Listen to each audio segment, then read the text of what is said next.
somando esse arcabouço de legislações e normas que protegem a exploração do trabalho infantil de crianças e adolescentes, eu também destaco a regulamentação da Convenção 182 da OIT, que é a Organização Internacional do Trabalho.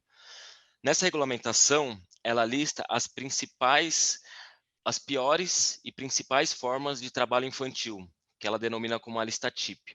E dentro desses principais aspectos, eles colocam esforços físicos, movimentos repetitivos, exposição sem proteção adequada à radiação solar, chuva e frio e sobrecarga muscular.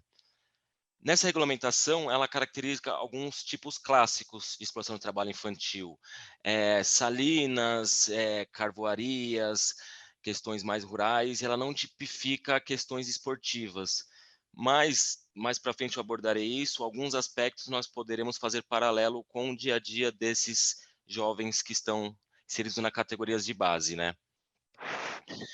Agora, saindo um pouco dessa questão da legislação e o arcabouço de normas e legislações que protegem crianças e adolescentes, e partindo mais um pouco sobre as práticas esportivas nas categorias de base, para a gente tentar fazer um paralelo e tentar entender como essas práticas se enquadram na exploração do trabalho infantil. No mundo do futebol, salvo em alguns clubes, né, o processo de profissionalização nas categorias de base, ela é caracterizada pela precariedade. Esse processo de profissionalização, ela submete crianças e adolescentes numa rotina intensa de atividade física, sendo a maioria dessas crianças migrantes em regime de albergamento, se afastando das suas famílias, escolas, amigos, vivências comunitárias, vivendo de e para só o futebol. Ao invés de eles estarem brincando, estudando, desenvolvendo-se, eles estão em clubes, treinando, trabalhando em processos de profissionalização para adquirir capitais importantíssimos por esporte de alto rendimento e alta valorização, né? Na CBF, nossa Confederação Brasileira de Futebol, que é o órgão que regulamenta o futebol no nosso país, existem mais ou menos 780 clubes registrados atualmente. Porém, desses quase 780 clubes, só 38 possuem um certificado de clube formador. O que quer dizer essa certificação de clube formador? Quer dizer que durante o processo de profissionalização na categoria de base, esse clube está garantindo uma assistência social, uma assistência à educação, um convivente familiar, comunitário, dando todas as estruturas necessárias para esse menino, caso não consiga é, adquirir o sucesso no mundo de futebol, tenha todas as suas ferramentas para desenvolver os seus potenciais, né? E quando a gente vê os noticiários, a gente vê muito as histórias dos vencedores, né? Dos jogadores que deram certo, os novos Neymares, os novos astros. Porém, eles não relatam sobre as pessoas que ficaram pelo caminho, que não ascenderam e não conseguiram esse chamado sonho de se tornar um jogador de futebol. Porque há uma glamorização e uma naturalização no processo de profissionalização no futebol. É como se faz parte do jogo, vale tudo a pena. Vai que você se torna um novo Neymar, né? Mas quando nós pegamos os dados, as estatísticas e os números oficiais sobre o mundo do futebol, principalmente o brasileiro, nós vemos que a realidade não é todo esse glamour. Como havia falado logo anteriormente, existem 780 clubes e só 30 garantem um processo de profissionalização digno para essas crianças. Os demais 750 não possuem a menor fiscalização, não possuem a melhor regulamentação e menor responsabilidade sobre esses jovens. E mesmo os que conseguem chegar na tão sonhada profissão de jogador de futebol, não se tornam novos Neymares. Segundo os dados estatísticos da CBF, 85% dos jogadores profissionais no Brasil ganham até R$ 1.000 por mês. A camada de jogadores que a gente vê nos jogos da televisão que ganham de R$ 100.000 para cima não chega a ser 0,5%. A maioria tem contratos de trabalho intermitente, com rendimentos menores de um salário mínimo e lutando pelo sonho de um dia se tornar jogador de futebol. E outro ponto também que eu acho de suma importância nesse processo é, é que no Brasil, tanto o esporte quanto as artes acabam sendo ferramentas de ascensão social. Ao invés do esporte e a arte ser um braço da educação, através de sociabilizações, regras, aprender a convivência comunitária, na verdade, eles são ferramentas de ascensão social no Brasil. Um jovem busca se tornar jogador de futebol, além para o seu talento. É a única forma de garantir o futuro de seu, da sua família, dos seus pares e dos seus amigos. Pois no Brasil, infelizmente, o processo educacional não te garante você conseguir ascender dentro da estrutura social. E dentro dessa busca, pelo sonho da ascensão social e pelo sonho de se tornar jogador de futebol, acabam abandonando a escola e não buscam mais capitais educacionais, cognitivos, para explorar outras áreas, né, para além do futebol. Eles apenas treinam e vivem, comem, dormem apenas para o futebol. Existe um trabalho do antropólogo Arley Sanderdamo, que ele fez no projeto de doutorado dele, da USP, ele escreveu uma etnografia na área de antropologia social, com o tema O Dom da Profissionalização. Chama-se Uma Etnografia do Futebol, do Espetáculo, a partir da formação de jogadores de futebol na França e no Brasil. Ele faz uma comparação entre a formação do jogador no futebol profissional, no Internacional, no Rio Grande do Sul, em Porto Alegre, e no Olympique de Marseille, na França, em Marseille. E ele percebe que na França esse processo de profissionalização está muito mais ligado a uma questão humana, a um desenvolvimento humano, para além do futebol. Caso esse menino não consiga se tornar um jogador de futebol, ele tem todas as ferramentas possíveis para conseguirem explorarem as potencialidades e ser o que eles quiserem, né. Já no Brasil, ele já viu certas dificuldades. Por exemplo, o Internacional fez uma parceria com uma escola particular local e colocou meninos a partir dos 14 anos para estudar nessa escola particular. Porém, esses meninos, ao ingressarem já no ensino médio nessa escola particular, carregam toda uma carga de experiência de vida, toda uma carga de longe da escola, quando na escola do seu bairro sem estrutura, com toda a realidade precária e sucateada que nós sabemos que as escolas públicas oferecem hoje em dia aos nossos jovens. E essa relação acabou não dando certo, os meninos tinham muitos conflitos com professores, por não ter os corpos disciplinados e não conseguirem ficar 4 horas sentado numa carteira, a questão hierárquica, a questão cognitiva, para aprender os conhecimentos já passados num certo nível, não sim desde a base, e isso não deu muito certo.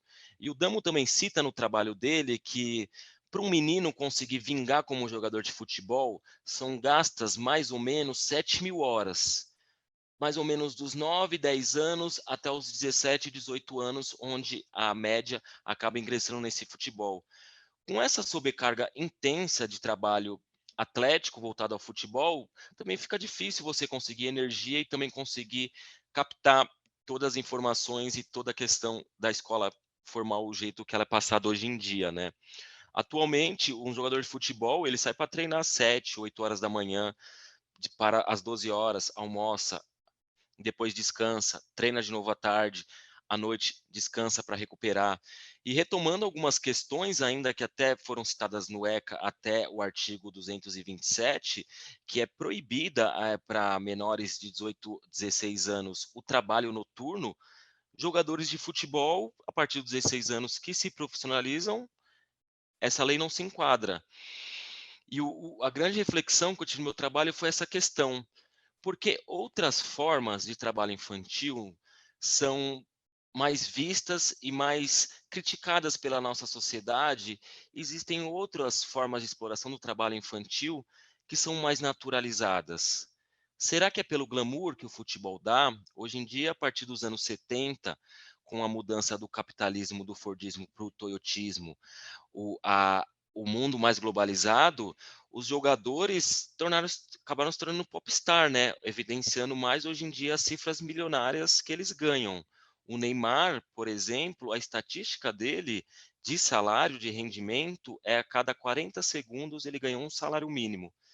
E nós pegando os dados de transferência, nós vemos que isso vai se acentuando, né? Nós pegamos o Cruyff quando foi para o Barcelona, o Maradona, depois o Ronaldinho Gaúcho, chegando no Neymar, a cada década essas cifras têm aumentado muito, por essa relação óbvia que o futebol tem com o capitalismo e essa mudança do capitalismo para o capitalismo do mercado financeiro movimentando milhões de cifras, né?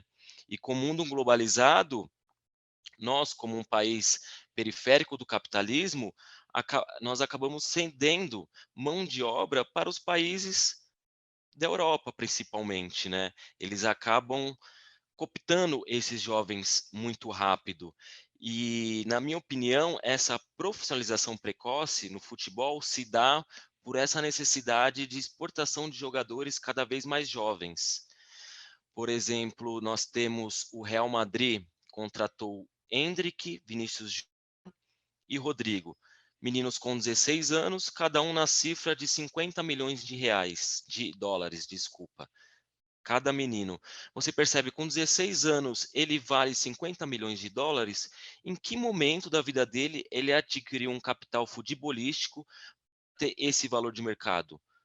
Isso foi na categoria de base. E se ele adquiriu esses capitais profissionais na categoria de base para ter esse valor, então ele exerceu um trabalho, na verdade, né? E se foi trabalho, a exploração do trabalho infantil abaixo dos 14 anos, como diz nossa legislação, né?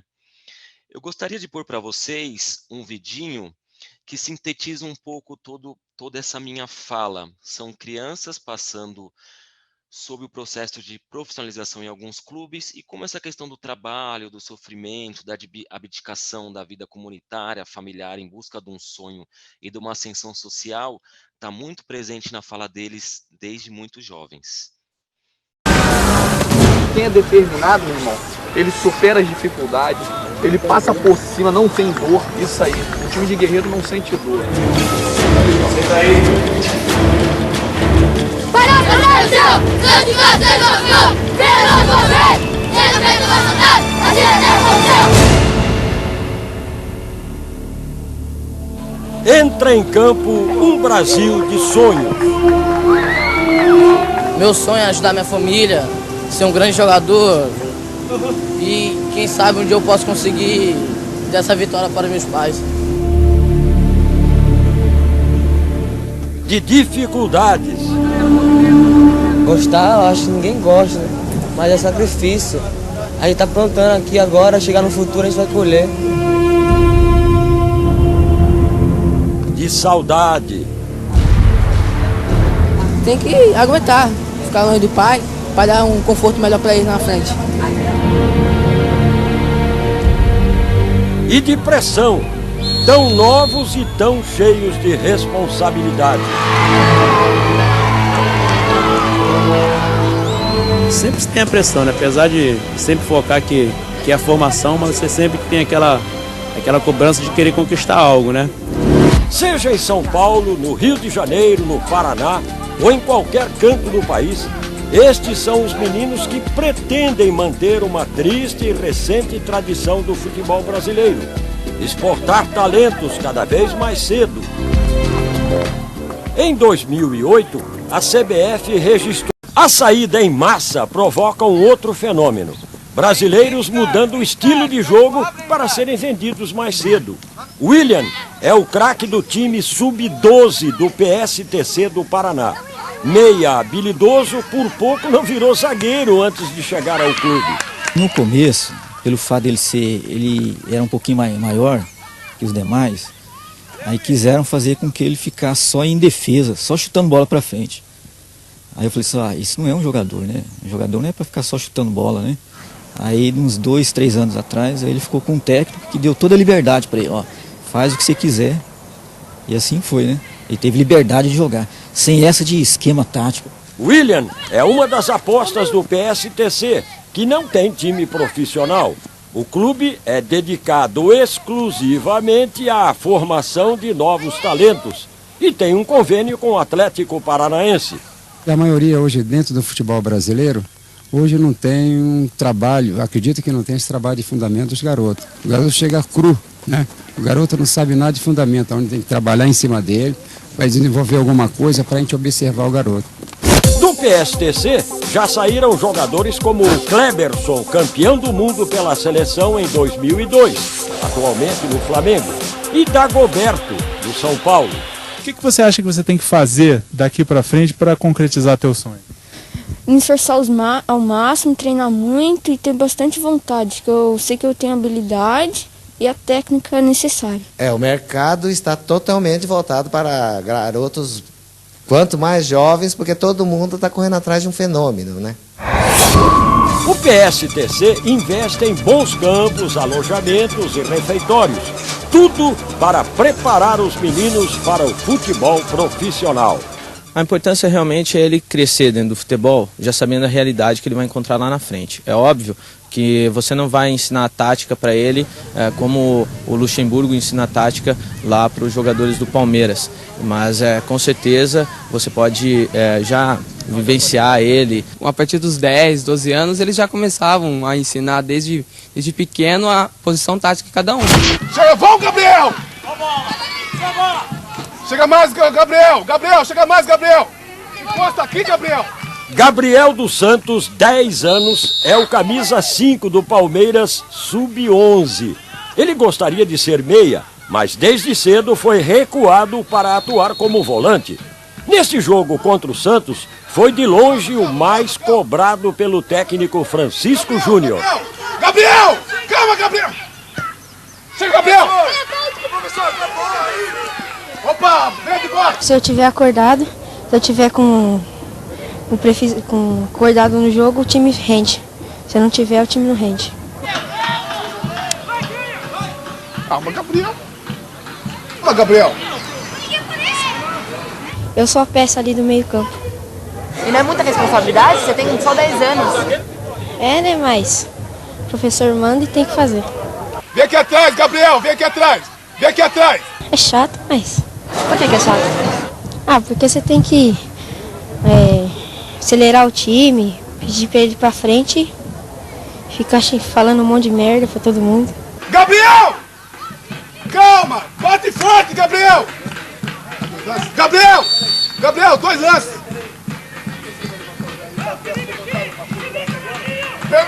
Dois! Eduardo!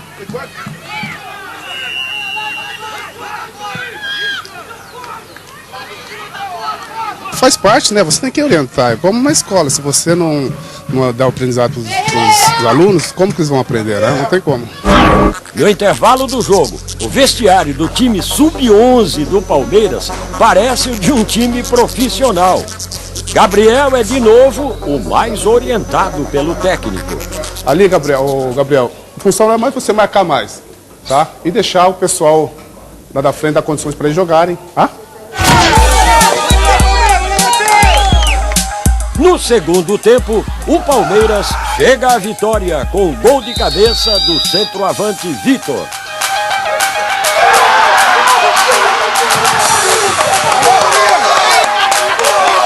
Da vibração no banco de reservas ao comportamento dos meninos, quase tudo no jogo das categorias de base lembra o futebol profissional. E vai fazer o que a gente fez o campeonato todo. No vestiário, o cartaz encoraja crianças de 11 anos a lutarem por seus objetivos, mas não as convida para se divertirem num campo de futebol. O futebol brasileiro transforma meninos em homens cada vez mais cedo. Na marra, a força por necessidade. Na estrada chamada realidade, a infância fica pelo caminho.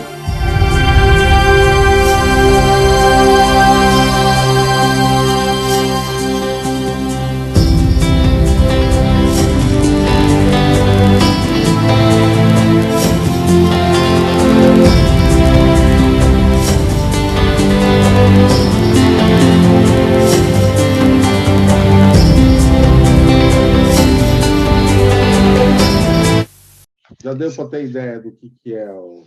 Maravilha. Sim, é um tráfico humano, né, na verdade. Sim, e apesar da reportagem estar muito interessada na questão da falta de qualidade do futebol, o que me deixa mais aflito é a questão da exploração do trabalho infantil mesmo em si. Porque apesar de ter a legislação que o clube europeu só pode comprar um jogador brasileiro a partir dos 18 anos, eles fazem contratos de gaveta a partir do 14, 15, 16, que como foi o caso do Endrick, Rodrigo e Vinícius Júnior, que foram para o Real Madrid por quase 1 bilhão de euros. Tanto que tem essa charge do jornal espanhol com o Florentino Pérez, que é o presidente do Real Madrid, brincando que ele já está separando a próxima safra de craques do Real Madrid, das maternidades brasileiras. E o que me leva mais a essa questão é o porquê do futebol não ser visto com outras formas de trabalho infantil. Podemos ver que há um arcabouço de legislações e normas, desde nacionais quanto as internacionais, legislando sobre certos tipos de aspectos que são configurados como trabalho infantil, mas o futebol acaba não sendo enquadrado como e nem visto socialmente como exploração desse trabalho infantil. E eu acho que isso muito se dá pela glamorização mesmo do esporte e no discurso de senso comum faz parte do jogo. E se tornar um Neymar, vale a pena. A questão é que a grande maioria não vira. E qual será a sua trajetória a partir dessa não realização, né? E é mais ou menos, eu acho que isso que eu tinha para falar. Peço desculpa se eu fui muito rápido, faz tempo que eu não apresento, não falo. Mas acho que eu consegui dar uma pincelada geral sobre o tema. Para mim foi assim, excelente. Eu já tinha uma ideia do tema, né? Mas eu acho que foi excelente porque a gente conseguiu entender um pouco mais dos meandros, né? Sim, e essa questão até mesmo que eu acabei não falando, essa profissionalização precoce também passa pelo um nicho de mercado europeu, que o europeu quer investir cada vez mais em meninos, em cada vez mais jovens, pela questão da adaptação. Na cabeça deles, se eu investir num rapaz de 23, 24 anos, 100 milhões de euros, e ele vir aqui não se adaptar ao frio, à distância da família, à comida, à cultura, à língua, o investimento vai ser perdido e jogado no lixo. Agora, eu pegando um menino muito jovem e tendo mais tempo para fazer esse período de adaptação cultural, consequentemente, meu risco vai diminuir do meu investimento. Porque no final o jogador acaba sendo mercadoria e tudo é questão de investimento e diminui o risco do investimento. E como os europeus diminuem o risco do investimento no jogador brasileiro? Contratando cada vez mais jovem para ele se adaptar cada vez mais rápido ao estilo europeu. Eu acho que valeria agora uma rodada de perguntas das pessoas, não sei. O que vocês acham? Ótimo. Acho ótimo. Eu já tenho pergunta. Tá ouvindo, Jorge? Eu estou, pode perguntar. Sim, estamos. Posso, ok. Rafael, eu acompanho essa questão mais de curiosa mesmo. Eu também sou socióloga, né? Eu sou gaúcha, estudei na URGS e dou aula na Escola de Sociologia, estou afastada por um tempo, trabalhando aí nas minhas pesquisas e tese, etc. Mas é o seguinte, Rafael, o que se vê, o apelo assim dos grandes veículos, que na verdade são os grandes veiculadores. Tá bom o volume, gente, ou tá baixo? Tá bom. Tá. Que veiculam muito futebol e ganham, né, com publicidade. Quer dizer, a gente sabe que os eventos esportivos e a Copa do Mundo são grandes negócios, não é uma vitrine absurda para grandes marcas e etc. E eu vou comentar, porque hoje saiu uma matéria, que depois eu coloco o link aqui, é uma matéria no UOL, de um menino que é um artista da favela, né? E ele é um texto achei muito rico o texto. E ele acabou questionando por que as pessoas ficam atribuindo ao Neymar ter platinado o cabelo o desempenho na Copa, né? E eu ali acabei curtindo o texto dele, fazendo um comentário dizendo isso também, né? Por que não se questiona a indústria do futebol, que movimenta bilhões, não é? De algum modo, escravizando os corpos. Falei desse modo, porque a questão é física mesmo, né? A questão do esporte, ela tem uma... Como é que eu posso dizer? Ela tem um apelo pela virilidade, principalmente o futebol, tanto que até hoje o feminino é um adereço, né? Mas o que eu estava falando, então, essa exaltação do futebol, abre aspas, retira as crianças da pobreza, fecha aspas, dito por ONGs, Globo, todo mundo, né? Porque isso é um fato. Uma questão é nós discutirmos o real do problema, não é? E a outra é tentar entender essa relação e as pessoas mais simples, em condições... Simão, tu tá com o teu microfone aberto, então tá vazando aí.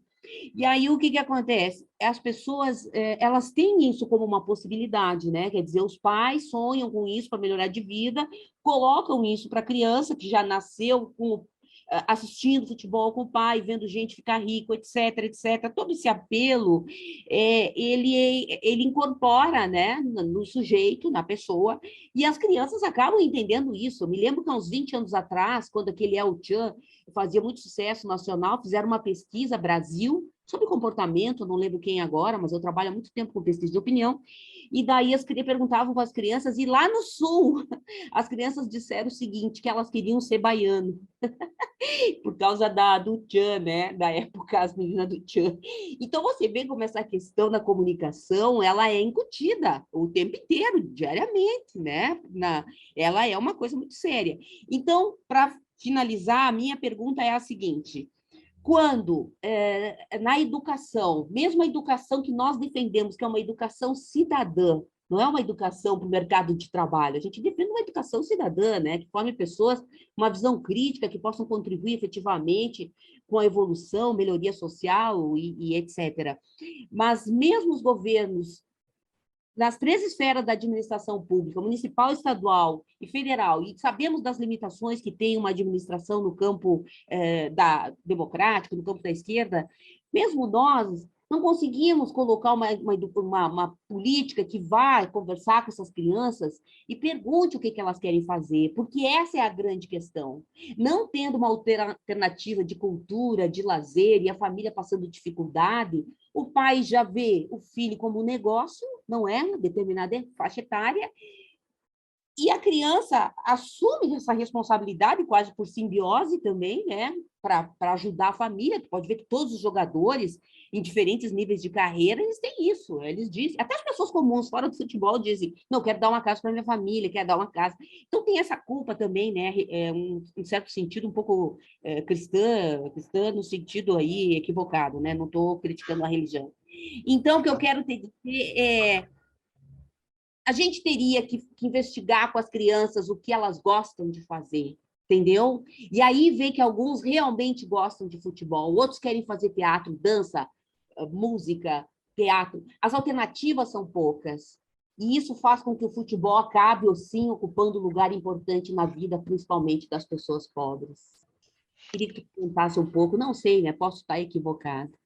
Não, com certeza, eu super concordo. Até eu estava lendo esses dias um livro da Beth Milan, que chama O País do Futebol, e exatamente isso, por nossa precariedade, a gente acaba da precariedade fazendo nossa maior vitrine para a exportação de jogadores, por conta dessa falta de estrutura para as crianças descobrirem seus potenciais, o que realmente gostam, falta de lazer, falta de cultura, o futebol acaba caindo muito no nosso improviso e criatividade. Se eu não tenho uma bola, eu faço uma bola de meio, uma bola de sacola e chuto em qualquer lugar. E isso passa até para a forma de nós jogarmos uma bola, né? Se a gente não tem um tamborim, a gente faz com uma lata de goiabada. E essa característica passa muito por essa precariedade mesmo, porque nós vemos até a diferença de formação de jogadores de classes diferentes. Por exemplo, o Kaká é um jogador classe média, com boa estrutura familiar, com acompanhamento. Caso não for jogador de futebol, pode ser o que quiser na vida, engenheiro, advogado ou médico. Tem uma cognição e um senso social, por mais que concorde ou não com a opinião, muito maduro. Agora, tem outros jogadores que são cognitivamente deixados de lado mesmo, que são enganados por empresários, que vão comprar. Já tem história de zagueiro do Vasco, Odivan, que foi comprar um sofá e pediram um comprovante de residência para ele. Ele pegou uma máquina Polaroid, tirou uma foto na frente da casa dele e mostrou a foto. Eu moro aqui. Esse é o comprovante da minha residência. Então, também, eu acho que essa questão também das classes e a falta de oportunidade para as classes baixas acaba também não deixando o futebol muito mais atrativo e com a mídia corroborando, né, contando sempre a história da jornada do herói. Mas agora é um contra-gotas. E quem ficou pelo caminho ninguém conta a trajetória, né? Então parece tudo fácil, não. Eu abandono minha família e essa questão de ser quase a única saída para a família, tem crianças que estão albergadas com 13, 14 anos, ligam para a família e falam, mãe, quero voltar, não aguento mais esse sistema. E ela fala, não, fica, é nosso sonho, é nossa oportunidade, você tem que resistir, jogando todo um peso geracional, estrutural de um Estado, deixando famílias de lado, gerações à margem da sociedade, em cima da trajetória de um menino. Você fala, e com 16, 17 anos, se ele estoura os 2 joelhos, ele é uma mercadoria. Hoje ele vale 50 milhões, amanhã ele não vale nada mais, né? Sim. Obrigada, Concordo Rafael. plenamente. Imagina, eu que agradeço. Rafael, muito boa sua fala. Tranquilo, você foi transparente. Não foi tão rápido, não. Foi muito bom. Ficou muito claro. Essa situação, ela realmente preocupa. É um assunto muito oportuno, esse período da Copa aí, né? São tantas coisas, a gente fica revoltado, né? Quando você vai falando aí, quando uma criança quer ir embora, quer ver sua vida, né, normal, às vezes ser obrigada a seguir uma carreira que talvez nem sucesso terá, que a maioria não. Assim, o preocupa é a legislação, né, que você colocou, que a lei não podia permitir os jovens, eles até podem ir para a escolinha, futebol, etc., mas desde que eles dão escola. Desde que eles garantam o ensino de acordo com a idade. Se é inicial, se é ensino médio, se é um curso técnico na área ou se é uma faculdade mesmo. Então, assim, é interessante que nós brigamos por isso. Essa legislação é preocupante, essa situação. Assim, é interessante a gente saber dados, né? Quando você coloca, eu até brinquei contigo no início, em cada 1000 não deve chegar nenhum a sucesso. Em cada 1000 jogadores já não chega um ao sucesso. Então, são minoria. E então, assim, falando de índice, aproveitando minha fala, porque não vai dar tempo da gente... às vezes eu volto a retornar a fala. Hoje eu estava assistindo, por acaso, um programa na TV Minas, cedo, e ela estava falando sobre como calcular o IDH. Aí ela fazendo as comparações. Eu fiquei assim abismado, o Brasil está atrás da Argentina, do Chile e do Peru, gente. IDH. Estão descendo pau na Argentina, descendo pau no Peru, descendo pau no Chile, mas nós estamos atrás. Então, assim, essa fala que eu não falo do IDH aqui, são assuntos que talvez, viu, Jorge, pessoal do todos do grupo, de próximos encontros. Não sei se nos próximos, alguém que vai falar do IDH. Porque o que estão falando aí, essa imagem de quando você fala do futebol, que a maioria não chega, eles mostram só o lado dos heróis, né? E em outras carreiras. A Jaqueline, quando ela falou da banda lá do Tchan, acho que nem existe quase mais o grupo, tinha acabado quase. Era uma febre na época. Então, na música também acontece isso. Eu tenho amigos que saíram daqui, que foi para São Paulo, até hoje estão lutando. E aí, como a gente conhece, ele conta como as dificuldades. Tá? A gente fica pensando, foi bom, vai ser só sucesso, não. Então, assim, é muito interessante quando a gente fala de dados.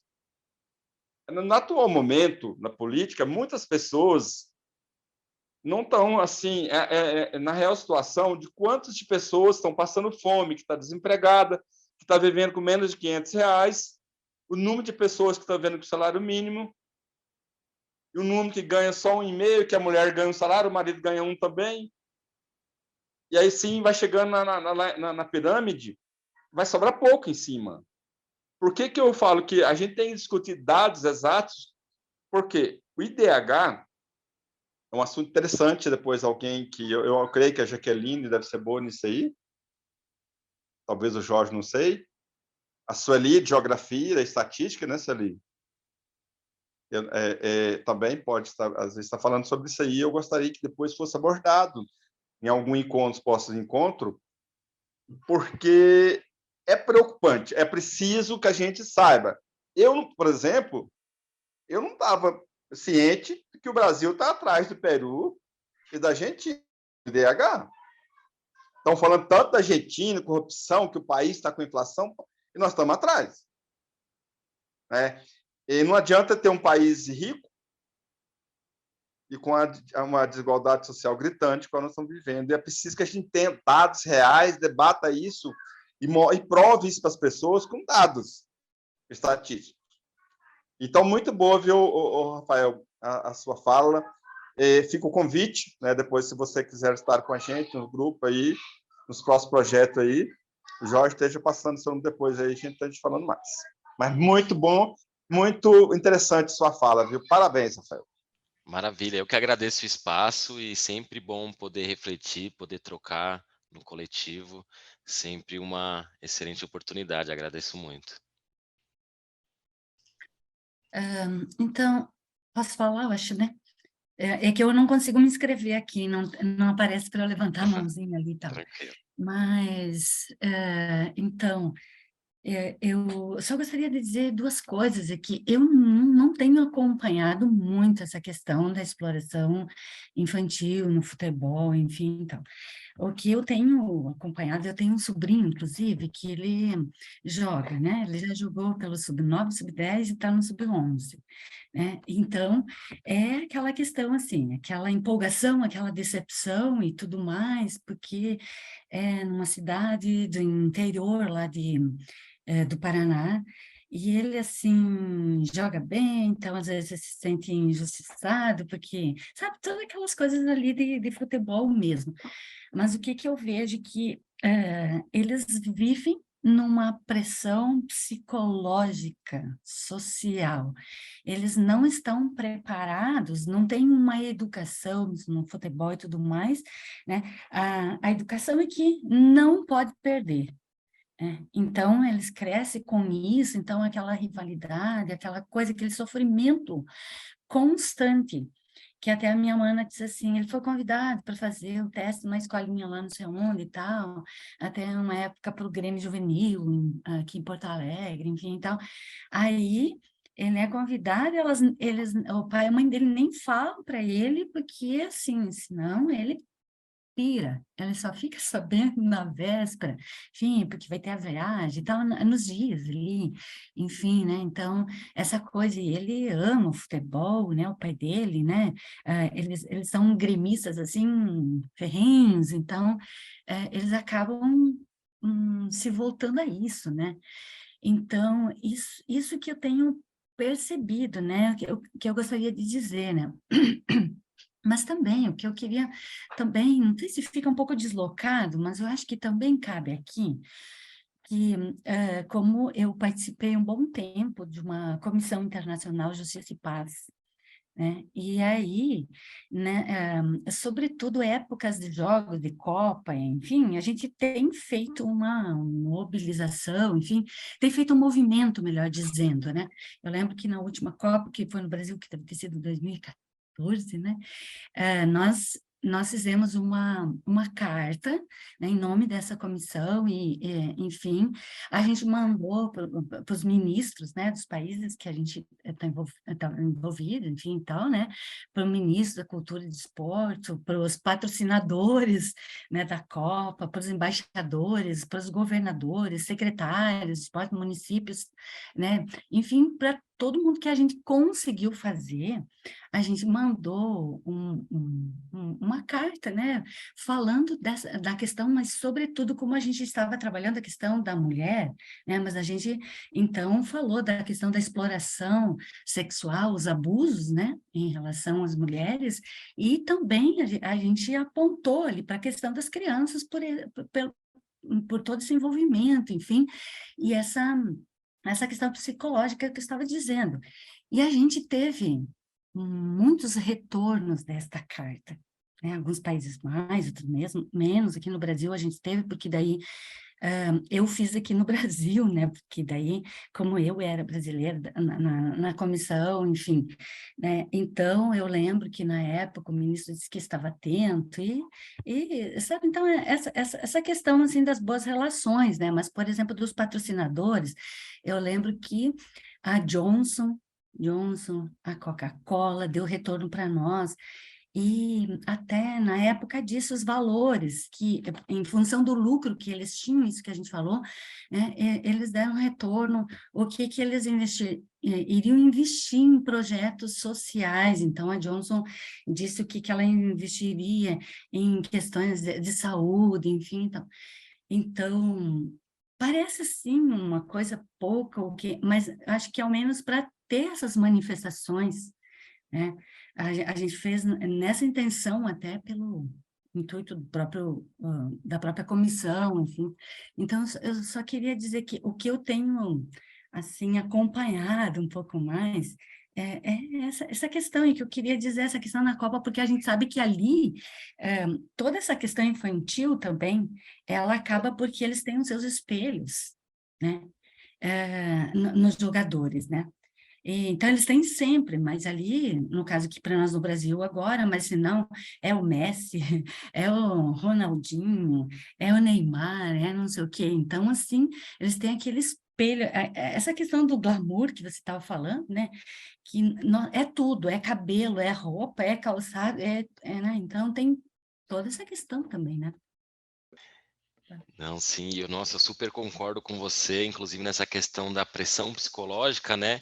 Isso até reverbera em outras coisas. Eu, por exemplo, eu fiquei albergado dos 15 aos 21 anos num clube, morando debaixo da arquibancada com mais 45 meninos do Brasil inteiro. E eu acabei abandonando a escola, porque a pressão psicológica, eu preciso amanhã de manhã, preciso dormir 8 horas, preciso acordar bem, preciso treinar forte. A pressão é para eu me formar como atleta, como me tornar como jogador de futebol. A escola, se der tempo, eu vou. E outra coisa também que acontece muito, que não é tanto noticiado, não tem estatística, mas uma busca rápida no Google vai aparecer bastante informação, é sobre pedofilia no futebol. Eu, durante a minha trajetória no futebol, vi muitos casos e sempre nessa chave de pressão psicológica. Olha, pode dar alguma vantagem. Olha, se você não fizer, você pode sofrer tipo retaliações. Há também essa pressão acaba também deixando as crianças mais expostas por essas questões também. Achei super interessante sua fala e me fez lembrar essas questões também. Agradeço muito. Sueli. Então, Rafael, eu entendi que você fez uma pesquisa, né? Que a sua pesquisa é para ver sobre se havia alguma fiscalização, né? Trabalhista, né? Em relação aos direitos trabalhistas dessas crianças, não é isso? Sim, é mais ou menos por aí. Eu quis colocar, apesar de existir um arcabouço legal, como o futebol não é visto como exploração infantil como outras formas. Até como o Simão falou, isso também acontece muito nas artes também e outros esportes, né? Mas por conta de tema de trabalho, eu acabei recortando no futebol.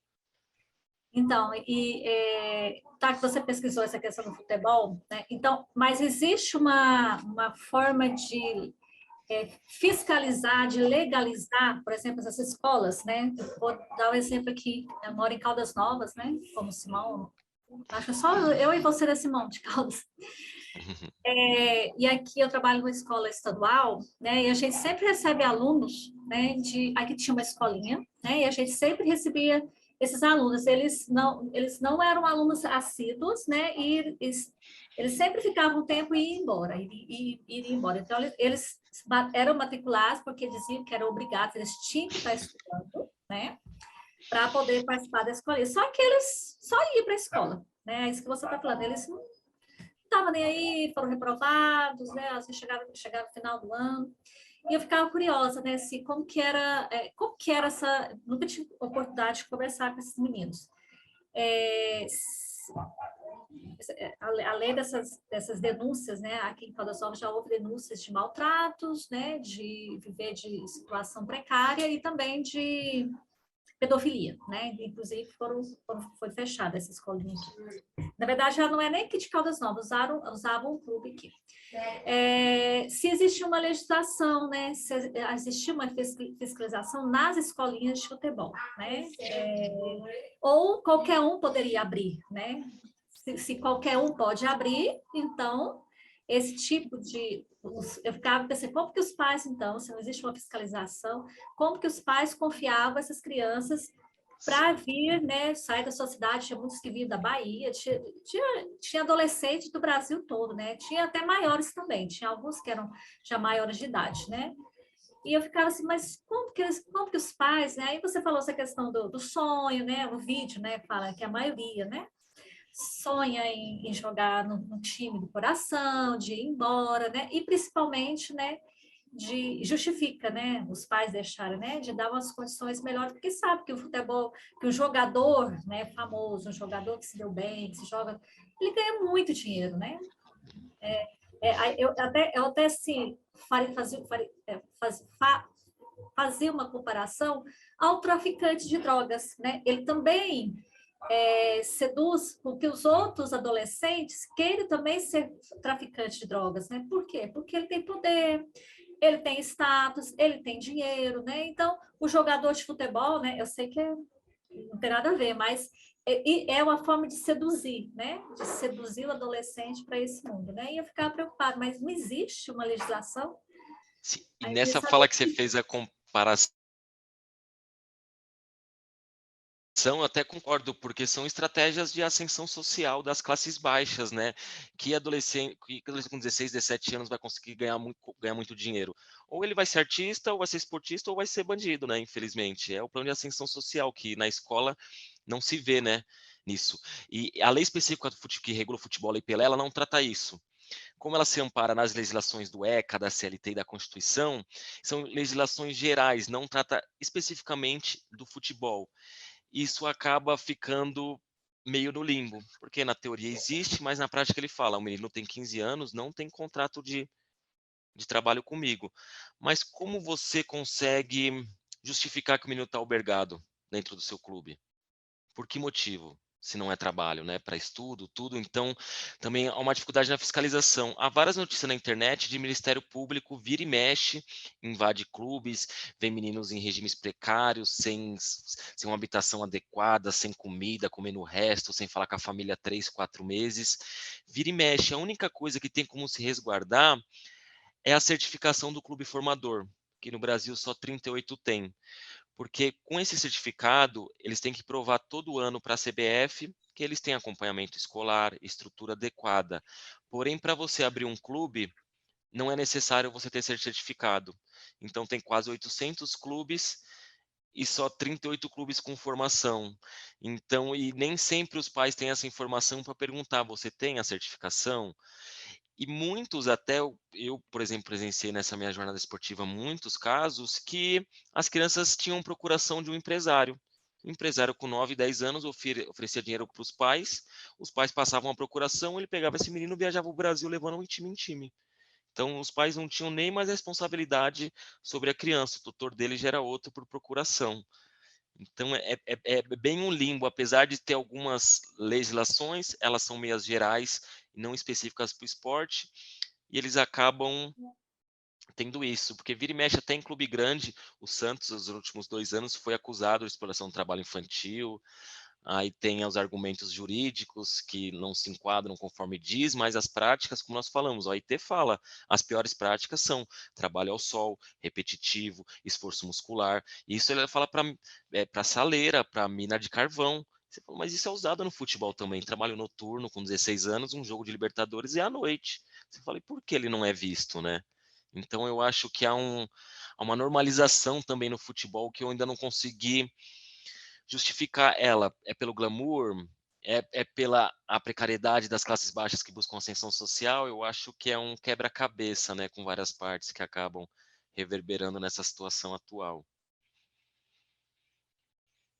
Carlos, sobrou você.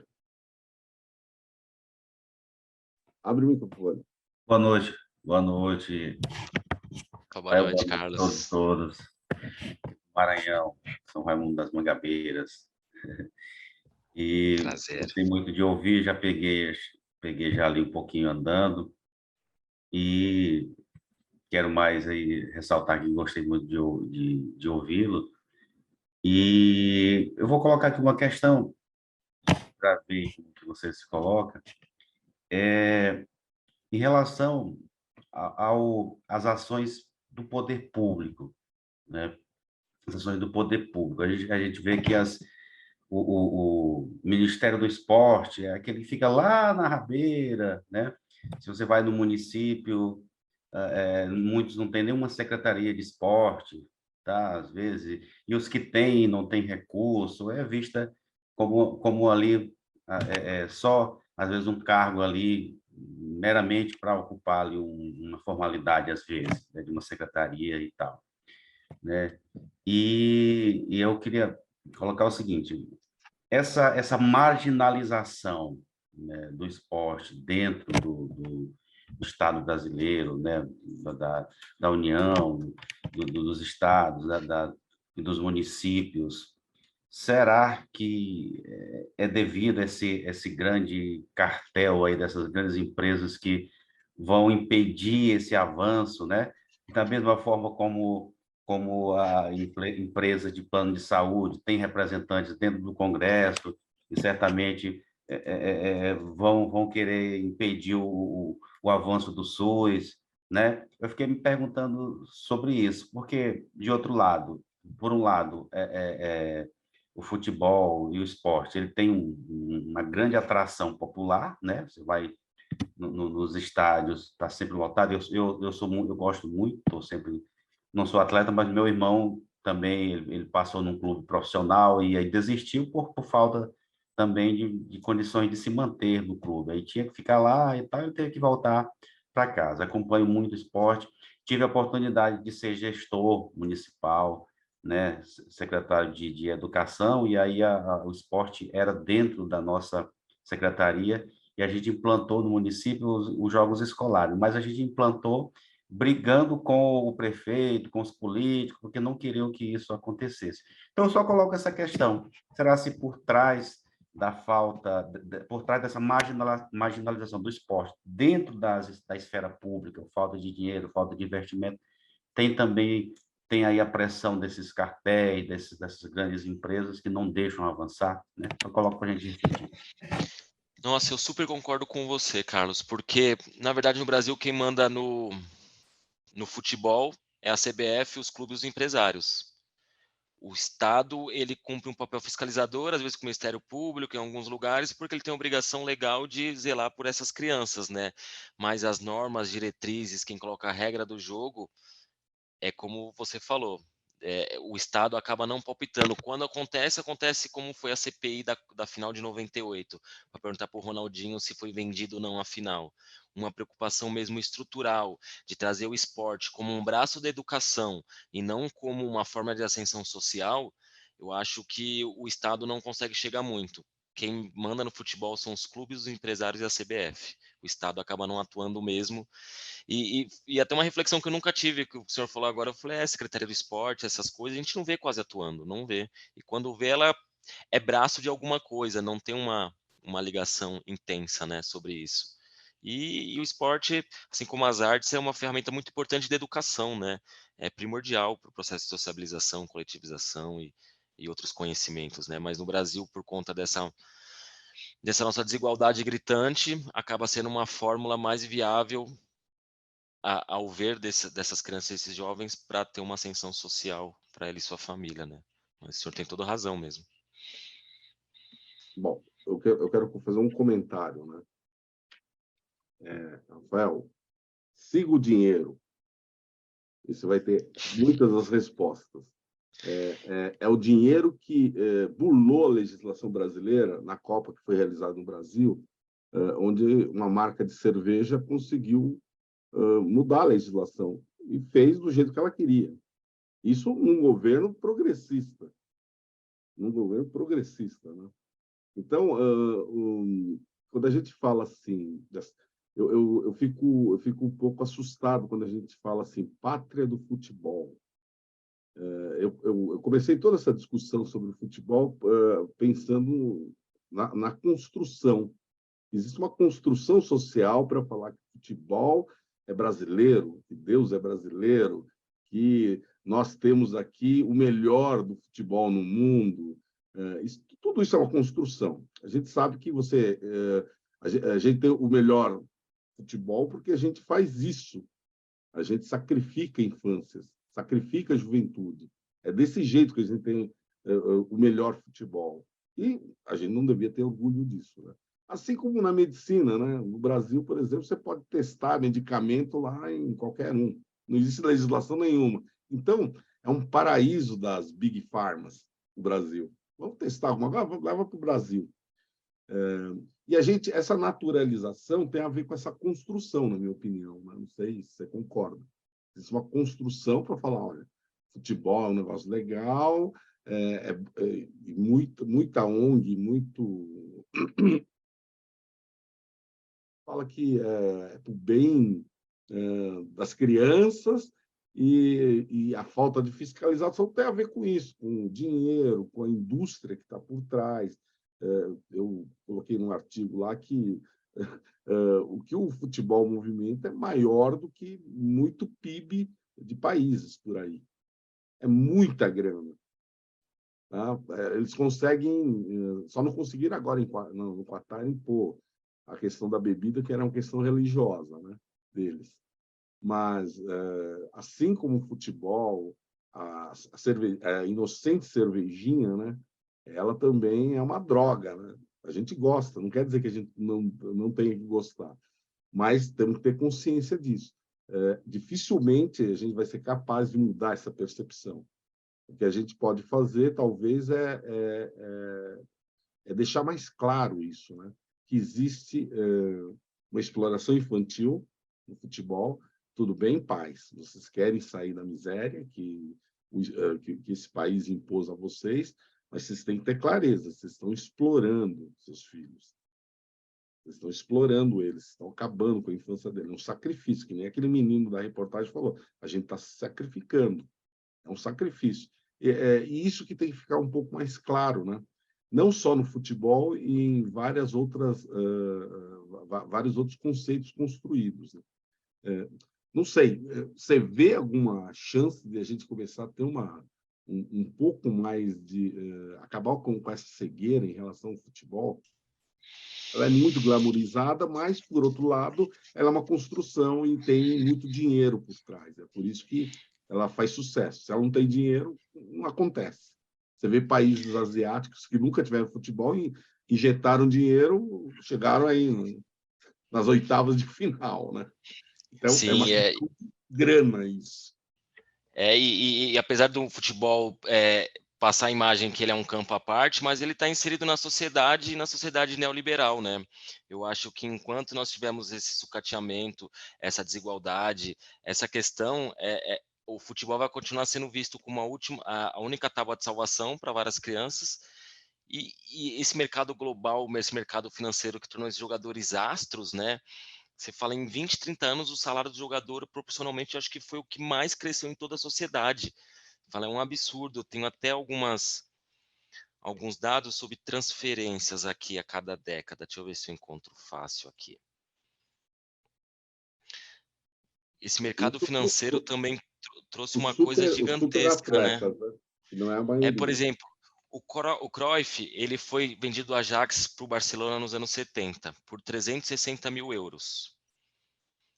Aqui, o Maradona foi vendido do Boca Juniors para o Barcelona por 7 milhões de euros na década de 80. O Denilson, quando estava no São Paulo e foi para o Betis, já foi vendido por 32 milhões de dólares. E o Neymar, quando foi vendido agora atualmente do Barcelona para o Real Madrid, foi 220 milhões de euros.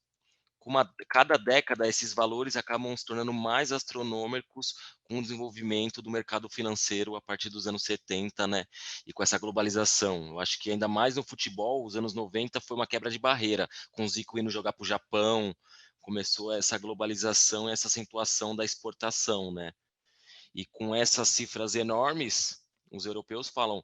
Uma vez eu vi uma entrevista do presidente do Bayern de Munique, que o Guardiola pediu para contratar o Neymar, ele falou, eu não vou gastar 150 milhões de euros para o menino vir aqui, tá menos 20 graus. Se ele tivesse 5 anos a menos, eu trazia ele e ele aprendia a ficar no frio. Agora, com 21 anos, eu não vou arriscar esse dinheiro. Então, é mercadoria e risco no final, né? Mas é o seguinte, Rafael, eu penso, eu não sei o que você está fazendo, até vi um vídeo que o Jorge postou a sua pesquisa no blog, e eu comecei a ver o vídeo pouco antes de entrar aqui, né, você falando e tal, mas uma entrevista com outra professora lá da FESP. Mas eu não cheguei até o fim. Eu sei que você está numa ONG agora, mas por que você... Eu sou consultora, sabe que consultor dá palpite na vida de todo mundo, mesmo sem o cara pedir. Então, o que eu quero te dizer é o seguinte, por que tu não escreve sobre isso como projeto, aí, Ministério da Educação e do Esporte, não é? Para tentar apresentar alguma coisa real, porque, me diga, tem alguma entidade que trabalha com isso, alguma ONG, alguma instituição?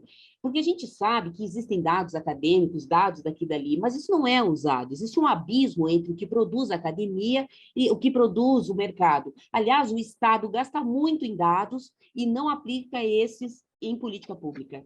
Mas só para te dizer que por que você não pensa isso, né? E a gente até ajuda no que for preciso, mas assim, ó, como projeto mesmo, certo? Porque senão, o que adianta, por exemplo, nós hoje, quer dizer, alguns dias do Natal, depois de um ano dificílimo, né? Que a gente teve que lutar muito para vencer o fascismo, a consolidação de um fascismo, a gente aqui conversando. É ótimo tudo, mas eu sou pessoa de realizar coisas, sabe? De concretizar coisas.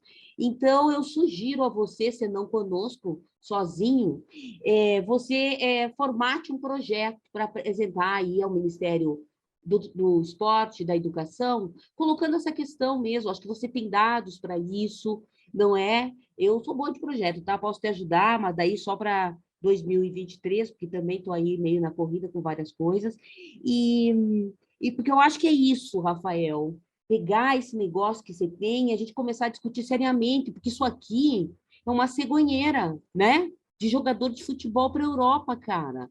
E a gente tem que parar com isso, porque tu disseste, anotei, deixa eu ver aqui, anotei aqui no meu papelzinho, tu disseste assim, ó, que ainda a normalização, né? Tal, que tu quer entender essa normalização e tal. Essa normalização é em cima dessa narrativa construída, né, da ascensão para pessoas pobres, faveladas. No fundo, é um uso absurdo, desrespeitoso, não é, das necessidades dos pais, das famílias, que veem nas crianças uma possibilidade. Então, é uma situação bem complexa, nós sabemos, certamente é mexer com o vespeiro de CBF, empresariado, clube, etc., mas vale a pena. Vale a pena. Então, fica a dica. Agradeço muito a dica, porque, na verdade, eu me formei e fiz o TCC. E eu acabei indo para um mestrado na área de ciência de dados. Acabei fazendo um mestrado e eu terminei há pouco tempo e estou começando a tirar poeira desse trabalho infantil para tentar agora um mestrado nessa área. Estou fazendo esse movimento agora. Sim, mas com dados e a teoria que você já tem, os conhecimentos que você já tem sobre isso, e trabalhando, sei lá, com algum programa aí de dados, etc., você consegue, Rafael. Isso é muito bom. Eu vou pesquisar sobre, viu? Eu nem sabia essa possibilidade direto nos ministérios, eu vou pesquisar e agradeço muito a dica, viu? Certo, querido. Boa sorte. Muito para nós, muito obrigado, viu? Pessoal, só rapidinho, vocês viram o desespero do Neto, daquele comentarista, ex-jogador do Corinthians, então não sei se vocês acompanham, o desespero dele quando o Brasil foi desclassificado. Então, assim, no meu ponto de vista, rapidinho, foi interessante o Brasil perder logo mesmo, porque politicamente, assim, a nossa consciência, eu acho que para mim é interessante, porque o Neto colocou o seguinte, quem não viu, vocês já viram o desabafo dele lá, ele falou, Brasil não é país de futebol, Brasil é país da corrupção, da fome, da miséria, da exploração, ele falou um monte de coisa. Então, às vezes, a gente perder é melhor.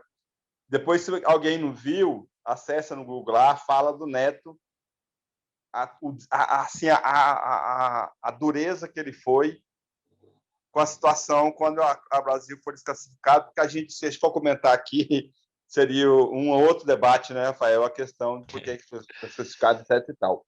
Mas, no meu ponto de vista, como Simão, como pessoa, e politicamente perder, né, não ganhar essa Copa, seria bom para nós cair na real da situação que nós estamos passando. Ô, Rafael, agradeço muito você. Se você quiser, fizemos o projeto, ok? Estou com você nessa.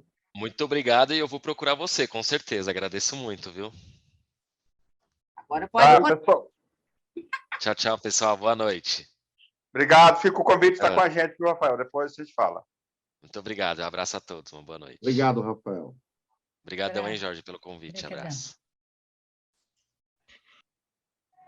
Pega, mata e come. Não vai morrer de fome. Mas